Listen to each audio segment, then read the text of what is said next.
नमस्कार दोस्तों, आप सभी का स्वागत है आपके अपने YouTube चैनल पर। जी हाँ दोस्तों, जैसा कि आप सभी को पता है कि यहाँ पर आप सभी लोगों के लिए आधुनिक भारतीय इतिहास की क्लास चलाई जा रही है। और यह क्लास आपके दो तीन बुक्स, जी भैया, स्पेक्ट्रम बुक, साथ ही साथ लूसेंट के कुछ महत्वपूर्ण तथ्यों, इन दोनों को मिला करके यहाँ पर आप सभी के लोगों के लिए यहाँ पर महत्वपूर्ण प्रश्न लाए जा रहे हैं। इससे पहले आपकी 4 क्लासेज हो चुकी हैं और ये 5वीं क्लास है। और इन 4 क्लासेज में मैंने आपको विस्तृत तरीके से सभी चीज़ों को बताया हुआ, जहाँ यूरोपियों का आगमन, बंगाल, मैसूर और मराठा पर अंग्रेजों का अधिकार, फिर मराठा, सिख, सिंध और पड़ोसी देशों पर अंग्रेजों का अधिकार, उसके बाद किस प्रकार से प्रेस का विकास, शिक्षा का विकास और अर्थव्यवस्था पर क्या प्रभाव पड़ा।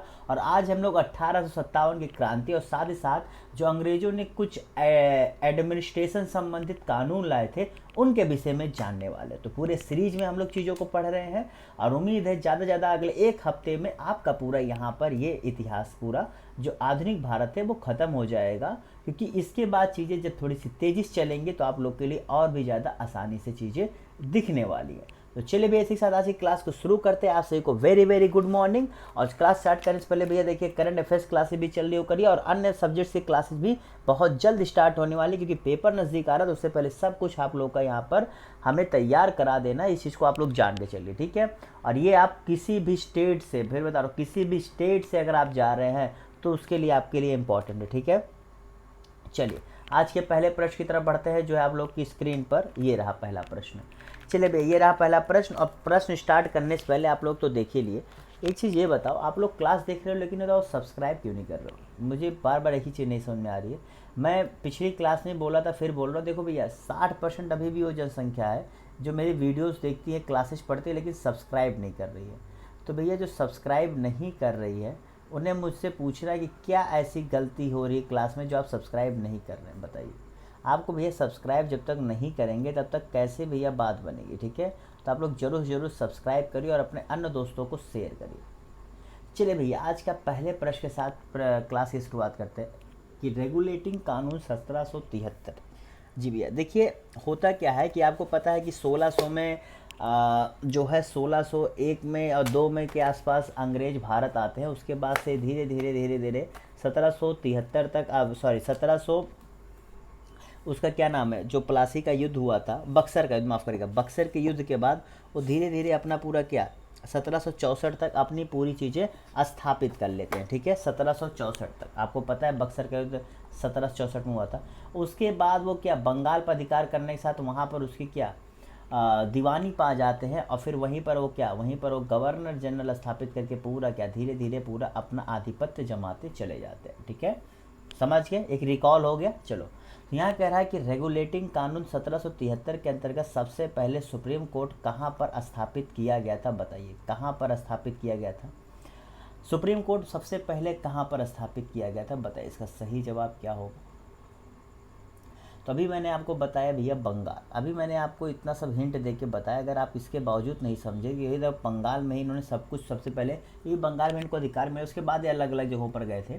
तो बंगाल में भैया जो है इन्होंने सबसे पहले जो 27 अक्टूबर, देखिए भैया ये तारीख बहुत इंपॉर्टेंट है, डायरेक्ट प्रश्न पूछ सकते हैं, क्योंकि लूसेंट चीज़ों में आपको ऐसे ही चीज़ें देखने को मिलती हैं, ठीक है। ये मेन बुक्स में नहीं, लूसेंट में आपको ऐसे ही पढ़ाया जाता है कि स्थापना किस तारीख को, 27 अक्टूबर 1764। मैंने कहा ना, लूसेंट हर टॉप, देखो एक बार कह रहा हूँ, ये क्लास कर लो, उसके बाद एक बार अगर नोट्स बना ले रहे हो तो हर 2 दिन बाद बस 10 मिनट इसका रिवीजन कर लेना, क्विक रिवीजन 10 मिनट के लिए, 2 दिन बाद। फिर आप लोग बताना पेपर में कैसे गया और कितने नंबर आए, ठीक है, वो आप बताना पेपर के बाद। लेकिन अभी आप जो है जितना कह रहा हूँ उतना करो, ठीक है, बस सब कुछ अच्छा दिखेगा। चलिए बताइए भैया, अगले प्रश्न की तरफ बढ़ते हैं। और 1774 में देखिए कुछ ज़्यादा कुछ नहीं हुआ था। 1773 का जो एक्ट था वो बहुत विशेष नहीं था। उसमें एक ही चीज़ खास है कि यहाँ पर इसकी स्थापना की गई थी। और ये जो है ब्रिटिश जो है धीरे धीरे भारतीय जो आपके चीज़ें थी उसमें क्या अपना इंटरफेरेंस बढ़ाने लग गए, बस इतना ही हुआ था। अब बताइए, ईस्ट इंडिया कंपनी के अंतर्गत सभी विभागों को ब्रिटिश सरकार के अंतर्गत किस कानून द्वारा लाया गया, चलिए बताइए ब्रिटिश कानून के अंतर्गत किस कानून द्वारा लाया गया था, बताइए। मतलब जो ईस्ट इंडिया कंपनी के अंतर्गत सभी जो चीज़ें थी वो ब्रिटिश सरकार के अंतर्गत ला दी गई, इसका सही जवाब क्या होगा, बताइए। किस कानून के अंतर्गत लाया गया भैया, बताइए इसका सही जवाब, बताइए क्या होगा। रेगुलेटिंग कानून 1773, रेगुलेटिंग पिट्स इंडिया कानून 1784, या फिर चार्टर कानून 1793, या फिर 1786 कानून। देखिए मैं आपको इसलिए ये देखिए इसमें दिमाग बहुत लगेगा, इसमें दिमाग ऐसे लगे क्योंकि आपको चीज़ें रिकॉल करनी पड़ेंगी, ठीक है। और यहाँ पता है ये आपको इसके साथ साथ पॉलिटी से भी संबंधित है, जान के चलिए आप 2 सब्जेक्ट साथ पढ़े, पॉलिटी में भी ये है, पॉलिटी में भी इससे प्रश्न पूछा था। आप सिलेबस उठा के पढ़िएगा, ये चीज़ें मिलेंगी आपको, ठीक है, एक बार पढ़ लीजिएगा सिलेबस पॉलिटी का। तो यहाँ पर देखिए इसका सही जवाब क्या होगा, कहाँ पर भैया जो है सभी चीज़ें इसके अंतर्गत ला दी गई थी। जी भैया 1784 का पिट्स इंडिया कानून, 1784 पिट्स इंडिया कानून था। इसमें क्या है, कंपनी ने जो बहुत ज़्यादा कंट्रोल था, क्या नाम है, उस पर अपना कंट्रोल स्थापित कर दिया ब्रिटिश साम्राज्य ने, ठीक है। और उन्होंने बोर्ड ऑफ कंट्रोल की स्थापना यहीं से की थी। क्या, बोर्ड ऑफ कंट्रोल की स्थापना, क्यों, क्योंकि कंपनी पर उन्हें जो है अपना जो है नियंत्रण करना था, तो नियंत्रण बोर्ड का गठन उन्होंने कर दिया था, जिसमें कुल 6 मेंबर होते थे, ठीक है, 6 मेंबर होते थे। और वो सारे सिविल के, मिलिट्री के, और जो उनके कमाई होते थे वो, और इसी के साथ इंडिया में ड्यूल सिस्टम के भी, द्विस्तरीय सिस्टम की भी शुरुआत होती है, ठीक है, ये याद रखना, भारत में द्विस्तरीय की शुरुआत भी भारत में इसी के साथ होती है, ठीक है। और सबसे बड़ा क्वेश्चन ये पूछा था कि किस कानून में जो है संधियों और युद्ध ना करने पर जो है सलाह दी गई थी, तो भैया पिट्स इंडिया एक्ट ही था, जिसमें ये कहा गया था ब्रिटिश साम्राज्य द्वारा कि आप जो है भविष्य में कोई युद्ध या फिर जो है किसी तरह के ट्रीटीज नहीं करेंगे किसी भी राज्य या किसी के साथ, तो ये इसी कानून में बताया भी गया था, ठीक है। चलिए अगले प्रश्न की तरफ बढ़ते हैं।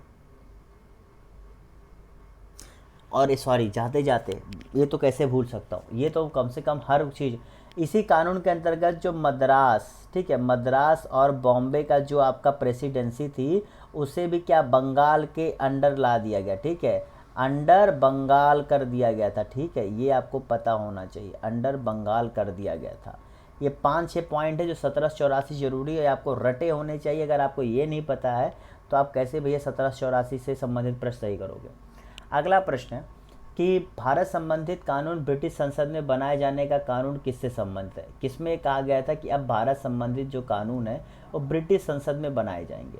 पहले तो ब्रिटिश सरकार ने ये कहा कि कंपनी के ऊपर कंट्रोल करके उसकी सारी चीज़ों को अपने अंडर में लिया, फिर बाद में ये कहा कि चलो भैया अब तो हो गया, लेकिन अब जो भारत संबंधित कानून बनाए जाएंगे वो ब्रिटिश संसद में बनाए जाएंगे। बताइए इसका सही जवाब क्या होगा।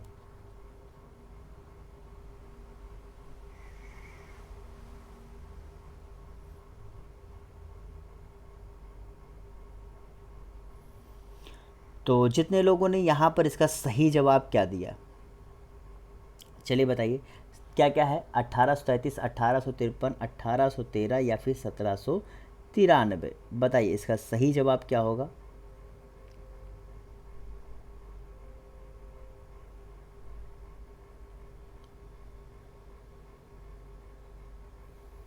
जी भैया, जितने लोगों ने यहाँ पर इसका सही जवाब क्या दिया है, 1813 का, क्या 1813 का जितने लोगों ने जवाब दिया वो सही कर ले। बहुत स्लो तो नहीं पढ़ा रहा हूँ ना मैं, आप लोग कमेंट करके बता दीजिएगा, अगर स्लो लग रहा हो तो एक बार बता दीजिएगा, क्योंकि मैं थोड़ा सा इसमें, मुझे पता ना, इसमें चीज़ों को याद थोड़ा सा करना पड़ रहा है, मुझे नहीं, आपको, मुझे नहीं करना पड़ा, ठीक है, आपको याद करना पड़ा, क्योंकि चीज़ें आपको ऐसा नहीं है कि ये चीज़ें रट भी नहीं सकते, ये कानूनों को आप रट नहीं, इसमें चीज़ें आपको एक होता नहीं, क्रोनोलॉजिकली आपको सेटअप करना पड़ता है माइंड में, ठीक है। तो जितने लोगों ने कि 1813 जवाब दिया वो सही कर ले, क्योंकि इसी में कहा गया था कि जो अब रेगुलेशंस बनेंगे उसके आप ब्रिटिश पार्लियामेंट में रखे जाएंगे, और साथ ही साथ यहाँ पर ये भी, और इसी 1813 के एक्ट में कहा गया था कि एजुकेशन के लिए क्या 1 लाख रुपये सालाना जो है देने की बात कही गई थी, ठीक है। इसी में जो है, ये आपको पता होगा कि इसी से मैंने पिछली बार बताया था कि जब शिक्षा का विकास हुआ था तो यहाँ पर मैंने आपको बताया था, ठीक है। और यहीं इसी एक्ट द्वारा कंपनी की मोनोपोली भी खत्म कर, जो एक तरफा व्यापार करने की छूट थी, कंपनी की मोनोपोली भी खत्म कर दी गई। और कंपनी की मोनोपोली खत्म कर, पता है क्या हुआ था, उसे जो है हर साल जो है 10.5% डिविडेंड, 10.5% मुनाफा जो है भारतीय व्यापार पर कंपनी को देने की भी बात कही गई थी। एक मिनट में सीधा लिख दूँ, टेढ़ा लिख रहा हूँ, आप लोग कहेंगे सर टेढ़ा क्यों लिख रहे हैं। 10.5% मुनाफा देने, सब डिविडेंड माने क्या होता, मुनाफा जो होता वो देने की बात कही गई थी, ठीक है। ये 3-4 चीज़ें इससे ज़रूरी है, और ठीक है, बाकी तो आप लोग पढ़े ही होगे ना, ऐसा तो है नहीं कि आप लोग पढ़े नहीं हो, कोई थ्योरी तो पढ़ा नहीं, एमसीक्यू करा रहा हूँ, एमसीक्यू कराना अलग चीज़ है, थ्योरी पढ़ाना अलग चीज़ है माय डियर। चलो, गवर्नर जनरल और कमांडर इन चीफ जैसे बड़े पदों के लिए राजशाही अनुमति का प्रावधान किस कानून के अंतर्गत लाया गया, बताइए। जी भैया, उसमें ये कहा गया था कि देखिए अब जैसे कि कंपनी की ये कहा गया कि पहले कंपनी इन सभी की नियुक्ति किया करती थी। फिर ये कहा गया कि देखिए आप ठीक है, आप अपने छोटे स्तर पर करिए, लेकिन जो बड़े स्तरों पर नियुक्तियां हो रही हैं उसके लिए जो महारानी होती थी, जो रॉयल प्रिंसेस होती, जो रॉयल होते थे, रॉयल अप्रूवल जरूरी था, राजशाही सहमति जरूरी थी उसके लिए, ठीक है। तो उसका सही जवाब क्या होगा जी भैया, 1793 का चार्टर कानून। देखा, 1793 का चार्टर कानून जवाब दिया है वो सही कर लें। इसमें 3-4 चीज़ें बहुत ज़रूरी है जो आपको याद होनी चाहिए कि 5 लाख जो है सालाना ब्रिटिश को दिए जाएंगे, ठीक है, ब्रिटिश सरकार को देगी कंपनी, 5 लाख सालाना ब्रिटिश सरकार को जो है कंपनी देगी। और साथ ही साथ जो है इसमें जो है रिवेन्यू को जो है, जैसे पहले तीनों चीज़ें एक के पास होती थी, यहाँ पर रिवेन्यू जो पूरी सिस्टम थी उसे क्या अलग कर दिया गया था, ठीक है, पूरी तरीके से अलग कर दिया गया था, ठीक है। चलिए अगले प्रश्न की तरफ बढ़ते हैं। अरे होता नहीं, जैसे 3 चीज़ें नहीं होती थी, मैंने अभी आपको बताया कि मिलिट्री था, सिविल था, रेवेन्यू था, तो इस एक्ट के बाद रेवेन्यू को जो है अलग कर दिया गया था, ठीक है।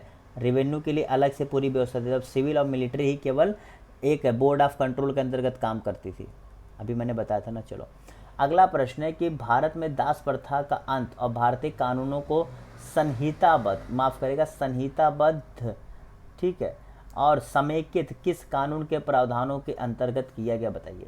संहिता मतलब होता है कंसोलिडेटेड, ठीक है, मेरी बात समझना, कंसोलिडेटेड और कोडिफाइड। संहिताबद्ध माने कोडिफाइड, समेकित माने कंसोलिडेटेड। हिंदी इंग्लिश मैंने कहा ना, मैं दोनों में बताता हूँ जिससे अगर आप पढ़ रहे हैं तो दिक्कत ना हो। तो बताइए इसका सही जवाब क्या होगा। बहुत शायद ऐसे होते हैं ना जिन्हें अंग्रेजी में पढ़ रहे होते हैं, उन्हें हिंदी आती अंग्रेजी, मतलब अंग्रेजी भी थोड़ा थोड़ा समझते हैं। अब मैं तो कहूँगा आपको दोनों में पढ़ने की कोशिश करनी चाहिए, बहुत फ़ायदा देगा आपको। अगर आप अधिकारी बनना चाहते तो आपके लिए इससे अच्छी बात कुछ नहीं होगी। तो जितने लोगों ने यहाँ पर क्या 1833 का चार्टर कानून जवाब दिया वो सही कर ले। जो गवर्नर क्या नाम है, जो चार्टर रेट का 1833 का आया था, उसको उसी को पता है कि 1843 में जो है आपके क्या स्लेवरी यानी क्या दास प्रथा का अंत हुआ था। आपको पता है हर चार्टर रेट 20 साल बाद आता था, तो 20 साल के अंतर्गत इसी कानून के अंतर्गत हुआ था। और यहीं पर जो है जो कंपनी की चाइना पर मोनोपोली थी वो भी 1813 में भारत पर ख़त्म किया गया था, और 1833 में चाइना के ऊपर भी उसमें क्या ख़त्म कर। और सबसे सबसे सबसे इम्पोर्टेंट इस एक्ट का था कि जो पहले यूरोपियंस और वहाँ के प्राइवेट लोगों को भारत में रहने और प्रॉपर्टी खरीदने पर रोक थी, वो अब रोक भी हट गई थी। मतलब अब यूरोपियन भारत में आते थे, यहाँ पर रहते थे, यहाँ पर प्रॉपर्टी भी खरीदने लगे थे, समझ गए। चलिए अगले प्रश्न की तरफ बढ़ते हैं। अब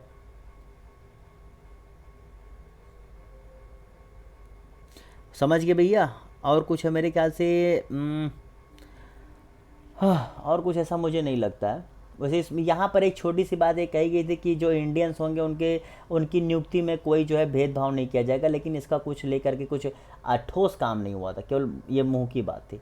अगला प्रश्न है प्रतियोगी परीक्षाओं और विधायिका को कार्यपालिका से अलग किस कानून के अंतर्गत किया गया।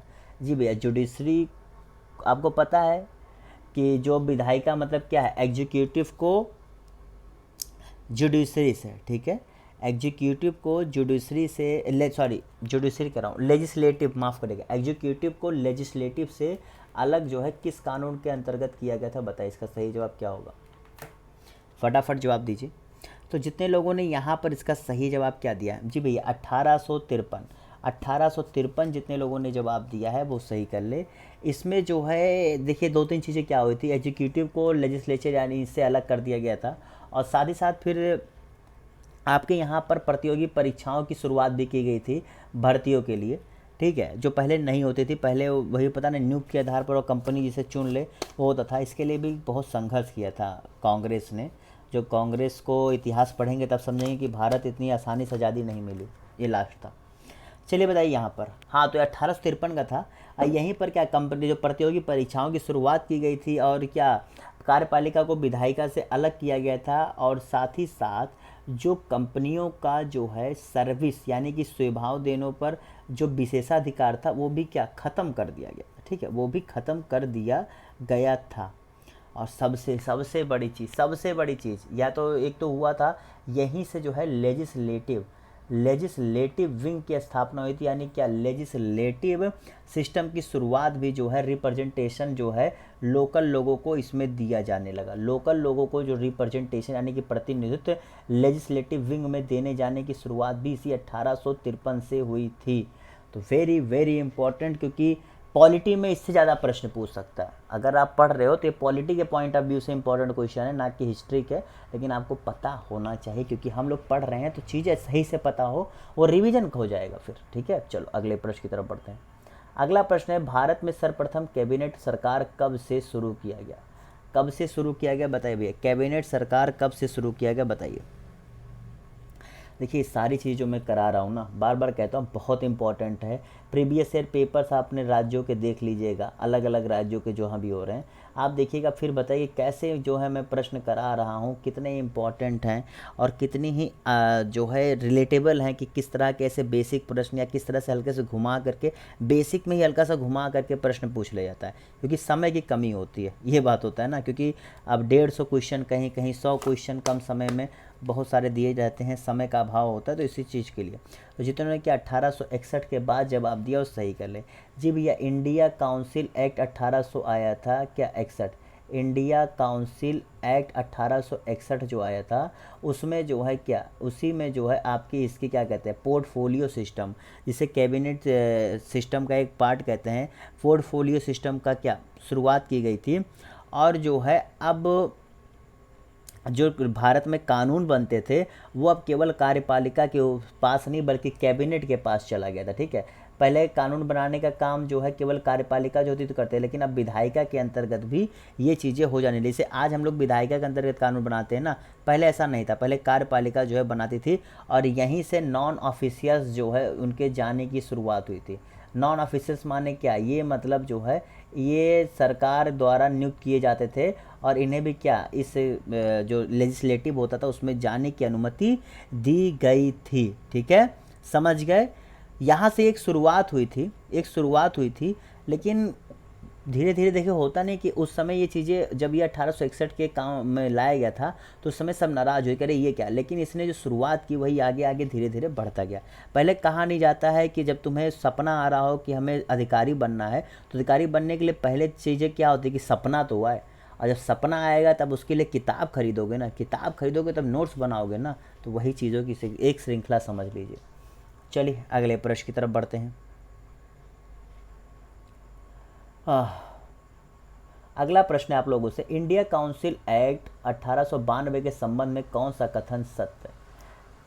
केवल तो एक तथा तो दोनों बताइए। 1892 के संबंध में पूछ रहा, बताइए इसका सही जवाब क्या होगा। 1892 के संबंध में बताइए क्या होगा।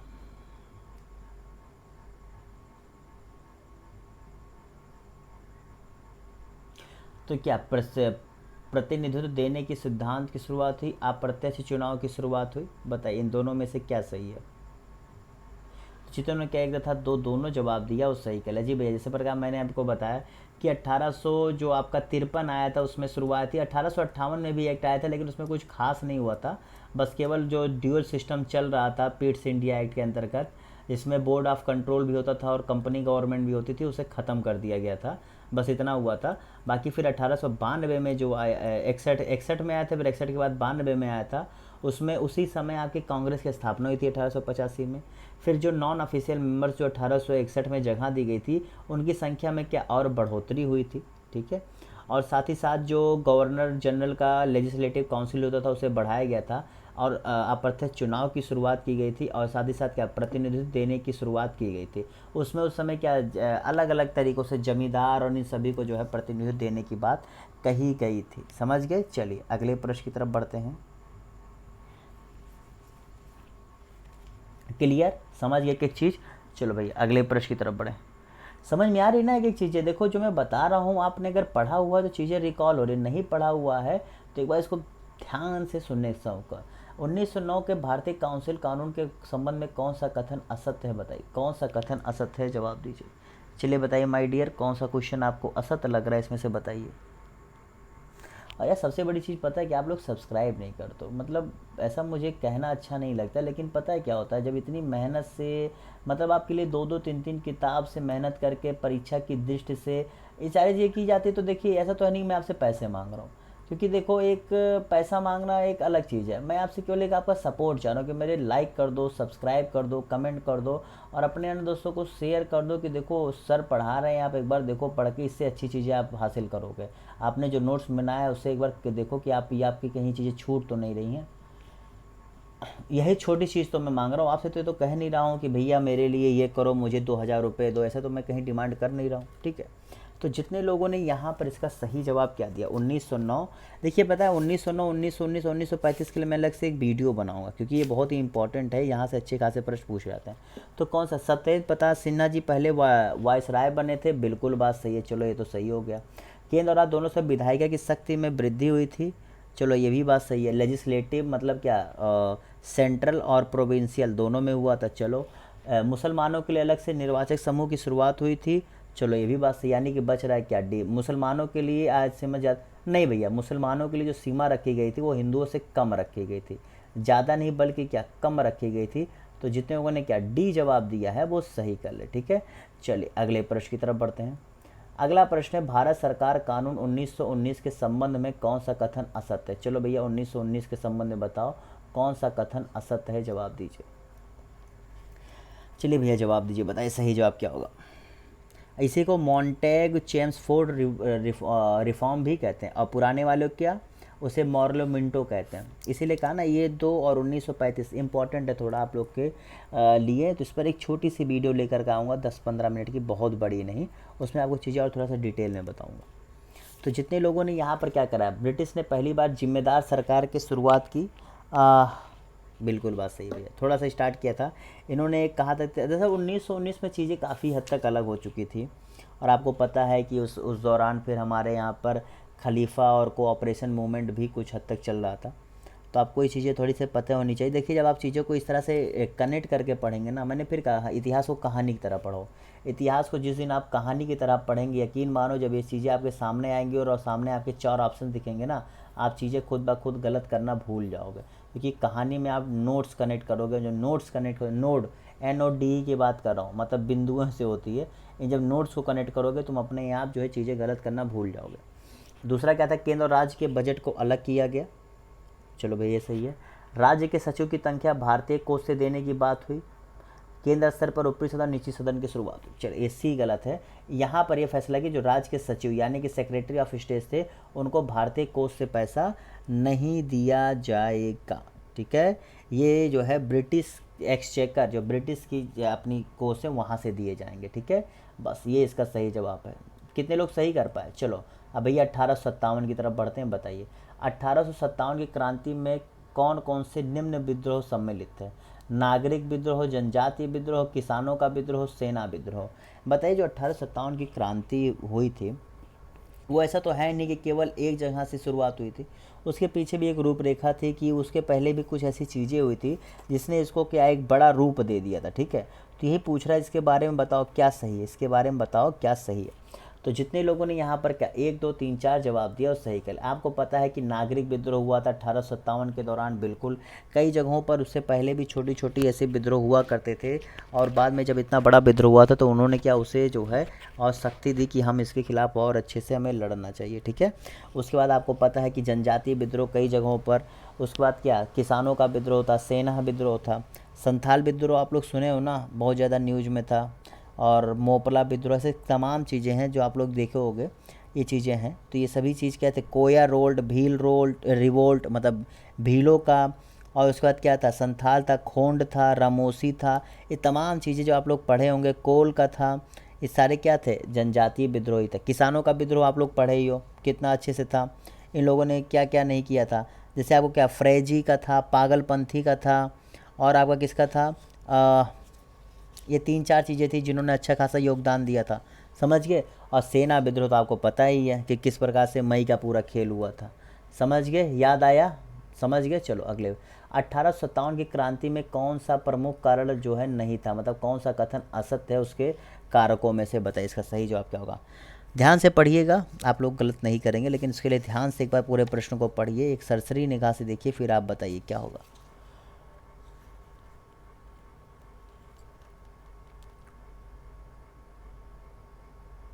असत पूछ रहा कौन सा है?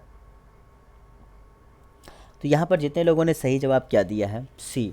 देखिए भैया, इसमें एक भाग सही है कि भारतीय उद्योगों पर भारी ड्यूटी, लेकिन क्या ब्रिटिश उत्पादित उत्पादों भारत आने से रोकना? नहीं भैया, ये गलत है, ये गलत है। ऐसा नहीं, तो वो तो आराम से आने देते, बल्कि भारतीयों को बाहर जाने से रोकते थे। तो इसलिए क्या सी सही है, जो यहाँ पर असत है। बाकी ए बी डी सही है। ठीक है, चलो अगले प्रश्न की तरफ बढ़ते हैं। अगला प्रश्न है, सन्यासी विद्रोह पर कितने उपन्यास लिखे थे? किसने किसने लिखे थे, माफ़ करेगा, नाम पूछा जा रहा है, किसने लिखे थे, कितने नहीं, किसने लिखे थे। सन्यासी विद्रोह पर किसने उपन्यास लिखे थे, बताइए इसका सही जवाब क्या होगा। इतिहास में काफ़ी नाम है इसका सन्यासी विद्रोह का, और काफ़ी मतलब अपने आप में जाना भी जाता है ठीक ठाक, अच्छा मतलब अच्छा खासा प्रभाव था ना इसका, इसीलिए।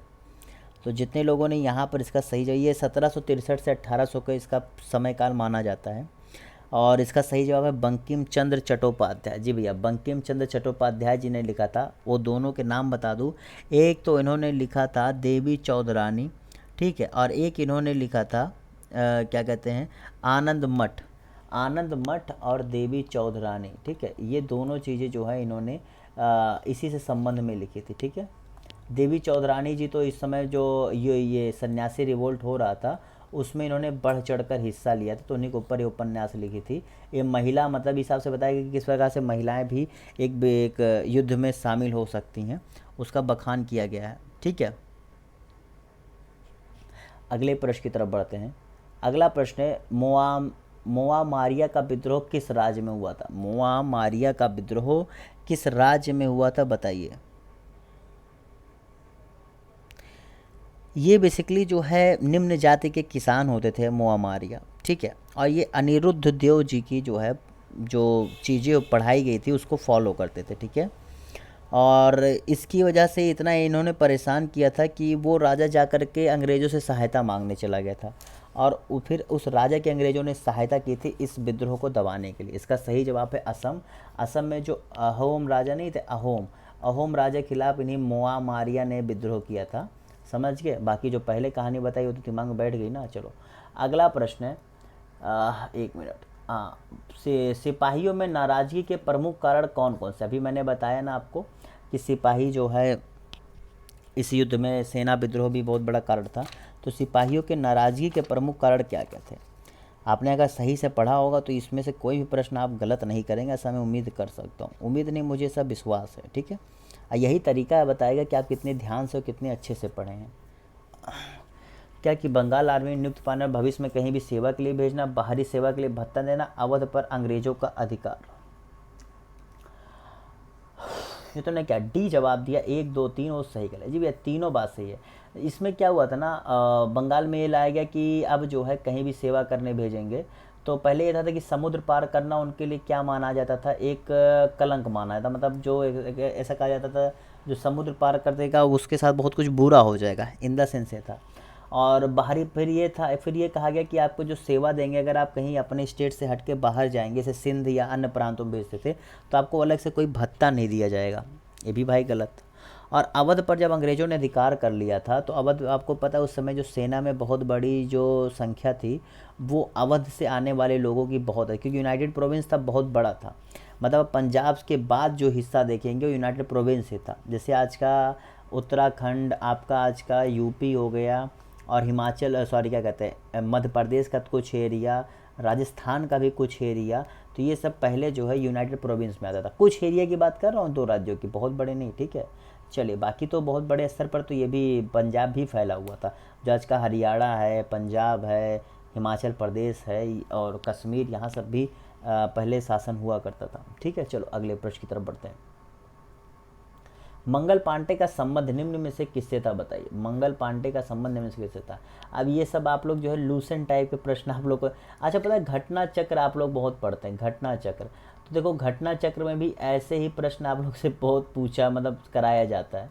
देखो सारी चीज़ें यहाँ पर कवर की। मैं कहा ना कि 2-2 3-3 किताब मैं क्यों नाम ले रहा हूँ, आपको क्या लग रहा है कि मैं ऐसे ही आपसे कह रहा हूँ? तो चलिए भैया, जितने लोगों ने यहाँ पर इसका सही जवाब क्या दिया है, मंगल पांडे। देखिए भैया, जितने भी इन्फेंट्री के नाम मैंने आपको बताए हुए हैं, इन्फेंट्री में से सभी इम्पॉर्टेंट, ऐसा नहीं है कि मैंने कुछ भी यूं ही कह दिया है या फिर जो है यूं ही मैं बोल रहा हूँ, ठीक है। इसका सही जवाब क्या होगा, 34वीं, जी भैया 34वीं जो इनकी नेटिव इन्फेंट्री थी अंग्रेजों द्वारा स्थापित की, उससे जो है इनका संबंध था।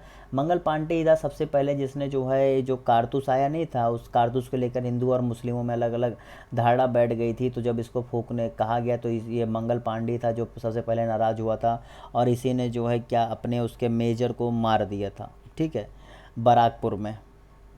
समझ गए? चलो अगले प्रश्न की तरफ बढ़ते हैं।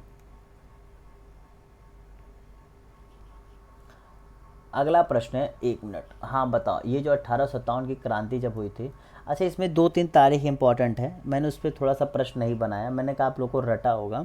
आपको पता है कि 10 मई को जो है ये इसका विस्फोट हुआ था, मतलब 10 मई को इसका विस्फोट हुआ था 1857 को, और इसकी शुरुआत मेरठ से हुई थी, ठीक है।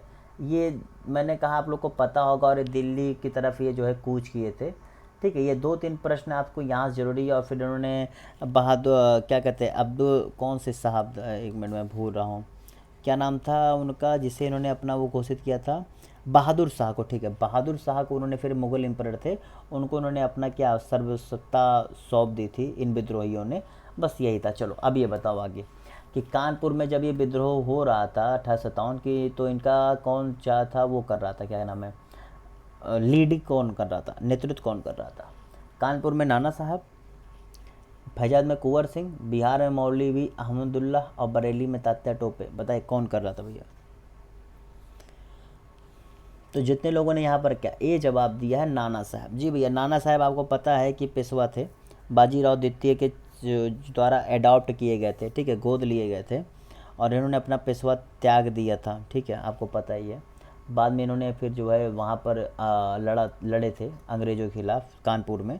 चलिए अगले प्रश्न की तरफ बढ़ते हैं। आपको पता ना मराठों में जो है बाजीराव द्वितीय को जो है कानपुर भेज देते हैं अंतिम आंग्ल मराठा युद्ध के बाद, आपको याद है, भूल गए?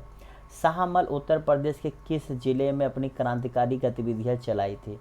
शाहमल का मतलब इसके साथ इसने बहुत अच्छे से लड़ाई की थी, ये तो है भैया, बहुत अच्छे से, कि इसने अंग्रेज़ों के दांत खट्टे कर दिए थे। इसने जो है वहाँ पर एक ट्यूबवेल स्टेशन या कौन सा ऐसा स्टेशन होता है, वहीं से ये पूरी चीज़ें अपने जो है क्या रेगुलर, मतलब पूरी चीज़ें संचालित करता था, और इसने बहुत अच्छे से लड़ाई लड़ी थी, ठीक है। अब लेकिन बाद में फिर वही होता ना कि जिसके पास अकेला हो, और फिर बाद में आपके साथ देने वाले भी डर जाते हैं ना, और अंग्रेज़ों ने फिर वही चलाया दमन चक्र, इसे पकड़ा, और पकड़ करके इसे जो है बीच चौराहे पर इसको फांसी देगी, और ये भी कहा गया कि इसके बॉडी के टुकड़े टुकड़े भी किए गए थे, ठीक है।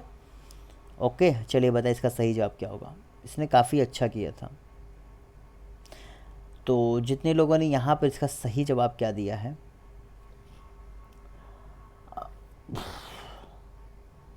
बागपत। जी भैया, बागपत, बागपत में एक जगह थी, कौन सी, बरौत, ठीक है, BARAUT, बरौती। देखिए लूसेंट टाइप या घटना चक्र टाइप का प्रश्न है ये, ठीक है।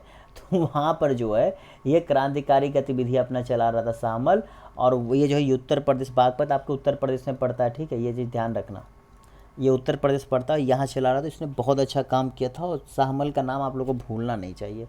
मैं तो बस इतना कहूँगा। चलो भैया, आज का आखिरी प्रश्न है, जवाब दो, 1857 क्रांति भी अब ख़त्म होती है, बस।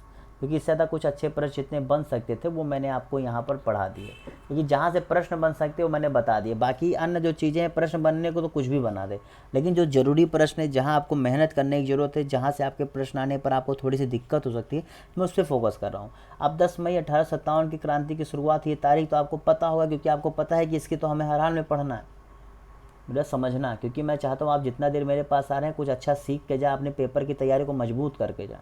मैंने आपको पहले भी ये चीज़ समझाया हुआ है कि आप मेरे साथ आ रहे हैं तो अपने आपके लिए केवल फ़ायदा ही है। उसके बावजूद आप लोग जो है सब्सक्राइब नहीं कर रहे हो, ठीक है, उसके बाद भी आप लोग लाइक नहीं करते, तो मतलब मुझे ताजुब होती है कि आप लोग क्लास देखते लाइक नहीं करते, ठीक है। और कितने लोग हैं क्लास, पता है, 10-15 मिनट देख करके वो बोर हो जाते हैं, उन्हें लगता है बस बहुत पढ़ लिया, ठीक है, कोई दिक्कत नहीं। पेपर में ये बोरिंग होना काम आएगा, या जो मेरे साथ इतना देर तक रुक रहे हैं और जवाब दे रहे हैं उनका काम आएगा, इस समय बताएगा। इस पर मैं अभी कुछ टीका टिप्पणी नहीं करना चाहता, क्योंकि मैं नहीं चाहता किसी का पेपर ख़राब हो।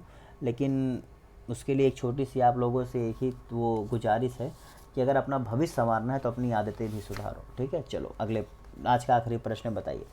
तो आपको पता है कि जब ये 1858 से 59 के आसपास ये जब चीज़ें धीरे धीरे पूरी कंट्रोल में आ गई थी, तो सबसे कौन किन्होंने कहाँ पर जो है अपना स्थापित करने के लिए, जैसे ये लोग गए थे वहाँ से, वहाँ पर नेतृत्व किया था भारत की, मतलब उस युद्ध का भारतीयों की तरफ से। तो यहाँ पर अंग्रेज़ों की तरफ से नेतृत्व करके किसने इन लोगों पर अपना अधिकार पुनः स्थापित किया था?